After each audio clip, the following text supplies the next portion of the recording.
पंढरपूर पासून अवघ्या 15 मिनिटांच्या अंतरावर पंढरपूर करकंब रस्त्यावर धोत्रेज ग्रँड प्रायव्हेट लिमिटेड घेऊन आले आहेत पंचतारांकित सुविधांनी युक्त हॉटेल ग्रँड। तसेच पुण्या मुंबईच्या धर्तीवर सर्व सुविधांनी युक्त hotel Shreeyash restaurant, veg non veg permit room bar, प्रशिक्षित कुक व होस्टिंग सेवा हॉटेल ग्रँड मध्ये उपलब्ध आहेत। 50 एसी रूम्स, 3500 स्क्वेअर फुटाचा सुसज्ज बकवेट हॉल, भव्य एसी सूट्स, टेरेस गार्डन, भव्य लॉन आणि चेंजिंग रूम सहित स्विमिंग टँक, प्रशस्त पार्किंगची सुविधा। पंढरपूर नजीक असलेल्या हॉटेल ग्रँड या सुसज्ज आणि पंचतारांकित सुविधांनी युक्त hotel grand, hotel Shriyas restaurant, veg non veg permit room बार, पंढरपूर करकंब रोड। संपर्क 02186 24 22 45।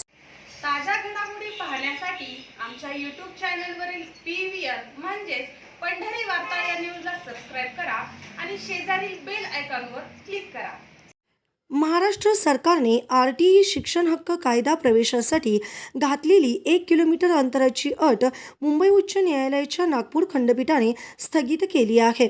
या निर्णयामुळे राज्यातील हजारो वंचित व आर्थिकदृष्ट्या दुर्बल घटकातील विद्यार्थ्यांना मोठा दिलासा मिळाला असून तसेच या अटीमुळे अर्ज भरू न शकलेल्या पालकांसाठी न्यायालयाने अर्जाची मुदत 3 दिवसांनी वाढवून दिली असून RTE पोर्टलवर आवश्यक बदल करण्याचे निर्देश राज्य शासनाला दिले आहेत।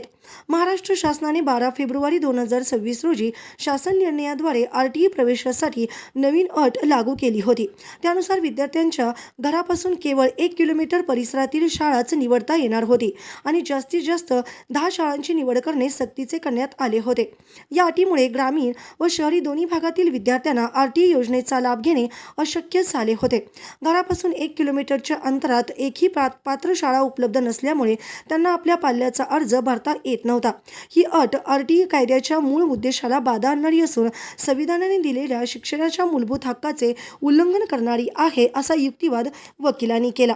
शिक्षण हक्क कायद्यातील कलम 12(1)(c) नुसार प्रवेशासाठी अंतराची कोणतीही अट आलेली नाही। 25% आरक्षित जागांचा मूळ उद्देश वंचित घटकातील मुलांना गुणवत्तापूर्ण शिक्षणाची संधी देणे हा आहे। 1 किलोमीटरची अट लादल्याने हा उद्देशच धोक्यात आला होता असे न्यायालयाच्या निदर्शनास आणून देण्यात आले। न्यायालयाने या विषयाची गंभीर दखल घेत 1 किलोमीटरच्या अटीला स्थगिती दिली। तसेच तांत्रिक बदलासाठी व नवीन अर्ज भरण्यासाठी शासनाला 3 दिवसाची मुदतवाढ देण्याचे आदेश दिले। या निर्णयामुळे महाराष्ट्रातील हजारो विद्यार्थ्यांच्या शिक्षणाच्या हक्काचे संरक्षण झाले असून शिक्षण वर्तुळात या निर्णयाचे मोठे स्वागत होत आहे।